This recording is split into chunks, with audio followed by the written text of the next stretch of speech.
चलिए, किसी भी यात्रा पर निकलने से पहले बस एक पल के लिए यहीं ठहर जाते हैं। अपने अंदर एक गहरी प्यास को महसूस कीजिए।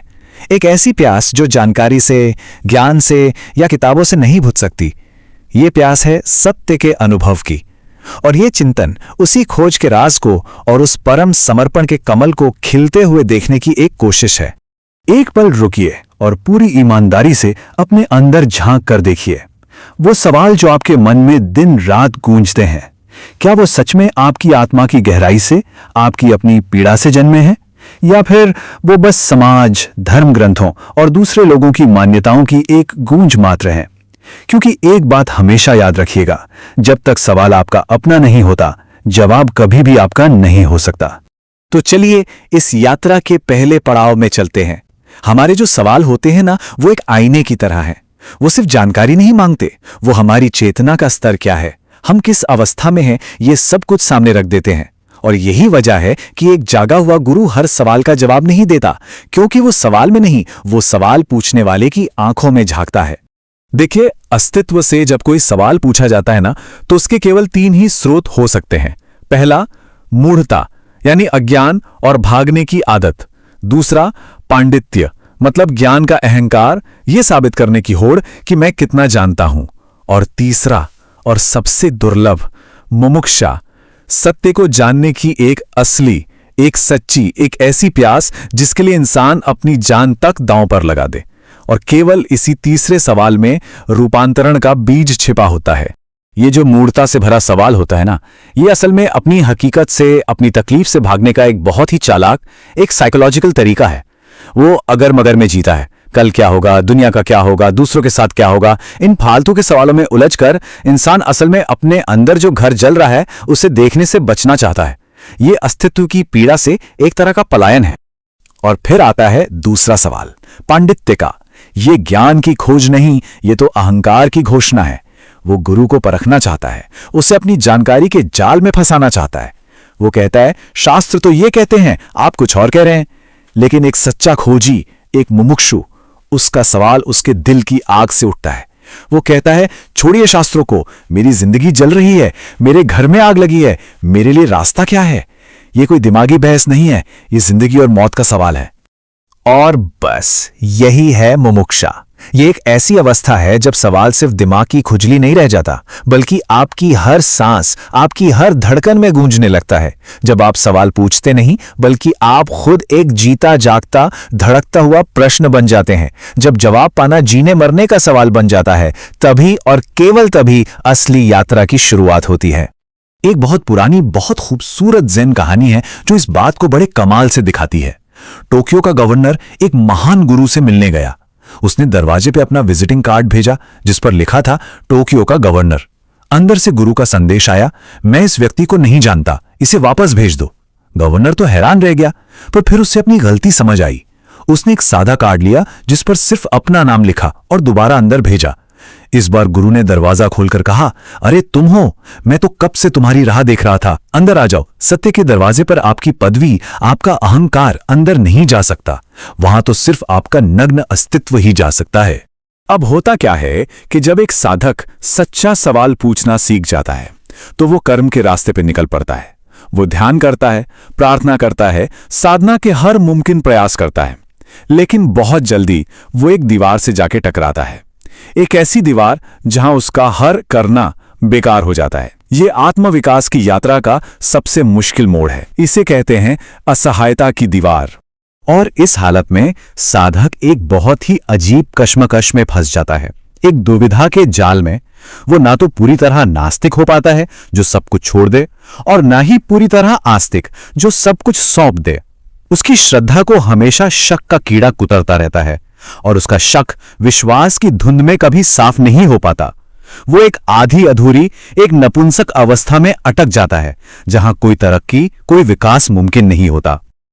और ठीक इसी निराशा के मोड़ पर गुरु सबसे क्रांतिकारी, सबसे हैरान कर देने वाली सलाह देता है। वो कहता है, अब कुछ भी मत करो, तुम्हारे सारे प्रयास बेकार हो चुके हैं। अब बस एक ही काम करने को बचा है, पूरी तरह से, ठीक से, समग्रता से असहाय हो जाओ। ये असफलता का अंत नहीं है, ये रूपांतरण की शुरुआत है। जरा सोच कर देखिए, आप एक नाव में बैठे हैं और आपके पास चप्पू सिर्फ एक है। आप पूरी ताकत लगाकर उसे चलाते हैं, लेकिन नाव आगे नहीं बढ़ती। वो बस अपनी ही जगह पर गोल गोल गोल घूमती रहती है। आपका अहंकार, आपका ये भाव कि मैं कुछ कर लूंगा, वही वो एक चप्पू है। ये आपको गति का भ्रम तो देता है, पर कहीं लेकर नहीं जाता। आपका करना ही आपकी यात्रा में सबसे बड़ी रुकावट बन गया है। जब साधक अपनी इस गोल गोल घूमने की बेबसी को पूरी तरह देख लेता है ना, जब वो थककर उस अकेले चप्पू को भी छोड़ देता है, बस तभी एक चमत्कार होता है। वो गहरी अंधेरी असहायता की हालत ही वो उपजाऊ जमीन बनती है, जहां से कुछ अद्भुत, कुछ दिव्य खिलता है। ये विचार की दुनिया से भाव के अस्तित्व में लगाई गई एक छलांग है। देखिए, साइकोलॉजी भी यही कहती है कि किसी भी गहरी सेल्फ डेवलपमेंट के लिए पुराने स्व का टूटना, ईगो डेथ, बहुत जरूरी है। ये जो असहायता है, ये कोई नेगेटिव चीज नहीं है। ये वही पवित्र कीचड़ है जिसमें आपके मैं का कठोर बीज गल जाता है, टूटकर मिट्टी बन जाता है। ये अंधेरा है, मुश्किल है, पर इसके बिना नया जन्म नामुमकिन है। और इसी पवित्र कीचड़ से समर्पण का कमल खिलता है। अब एक बात बहुत गहराई से समझिएगा, समर्पण कोई काम नहीं है जो आप करते हैं, नहीं, ये एक अवस्था है जो घटती है। जब आप अपने करने की निरर्थकता को पूरी तरह देख लेते हैं, तो समर्पण अपने आप बिना किसी कोशिश के हो जाता है। ये उस कमल के फूल की तरह है जो पैदा तो कीचड़ में होता है, पर कीचड़ की एक बूंद भी उसे छू नहीं पाती। तो समर्पण कोई विचार नहीं है, ये एक भाव है। चलिए इस फर्क को समझते हैं। विचार आपके सिर में होने वाली एक अधूरी, एक टूटी हुई घटना है, लेकिन भाव एक पूरी घटना है। वो आपके पूरे अस्तित्व को, आपके हर रोए को भिगो देता है। जैसे जब आप प्रेम में होते हैं तो आप प्रेम के बारे में सोचते नहीं हैं, आपका पूरा अस्तित्व ही प्रेम बन जाता है। समर्पण उस परम सत्ता के प्रति वही पूरा अखंड प्रेम है। और जब साधक करने की दुनिया से निकलकर होने के आयाम में आ जाता है, तो वो सीखने का एक बिल्कुल नया, एक बहुत गहरा मतलब समझता है। वो ये समझता है कि परम ज्ञान शब्दों के लेन देन से नहीं, बल्कि एक गहरे जीवंत मौन में घटता है। गुरु ये बात अच्छी तरह जानता है कि मैं जो भी जवाब दूंगा वो तुम्हारे बेचैन मन में 10 नए सवाल पैदा कर देगा। ये एक कभी ना खत्म होने वाला सिलसिला है। इसलिए गुरु का असली मकसद आपके सवालों को हल करना नहीं है, बल्कि आपको ये दिखाना है कि इस रास्ते पर सवालों का कोई हल है ही नहीं। रास्ता सवाल पूछने से नहीं, सवालों के पार जाने से मिलता है।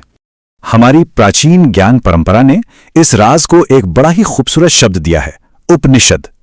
उपनिषद का मतलब है गुरु के पास, गुरु के करीब बैठना। ये सिर्फ फिजिकल नजदीकी नहीं है, ये अपने शोर मचाते मन से दूर और गुरु की मौन उपस्थिति के पास होने की कला है।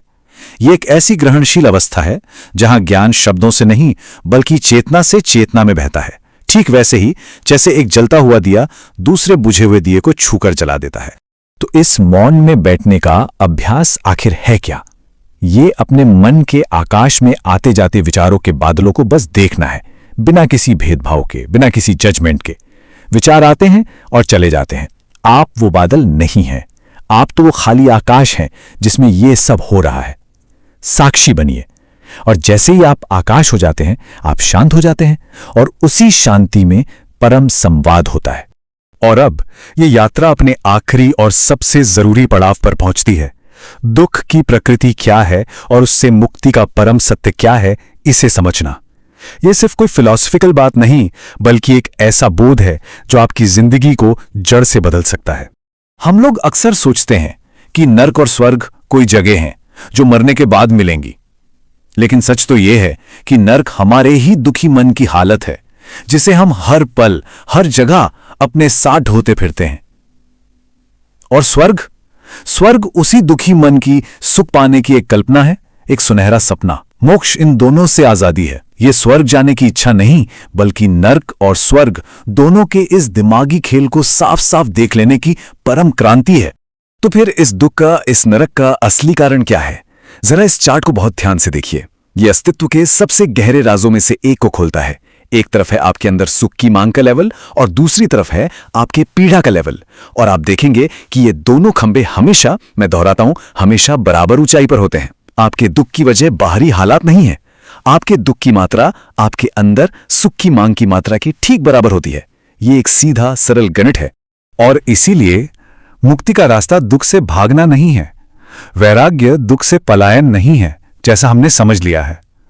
असली रास्ता, एकमात्र रास्ता है जागना, अपने अंदर दुख पैदा करने वाले इस पूरे मैकेनिज्म के प्रति, सुख की इस मांग और उससे पैदा होने वाली पीड़ा के इस खेल के प्रति पूरी तरह से होश से भर जाना। जिस पल आप इस खेल को देख लेते हैं, आप इस खेल से बाहर हो जाते हैं।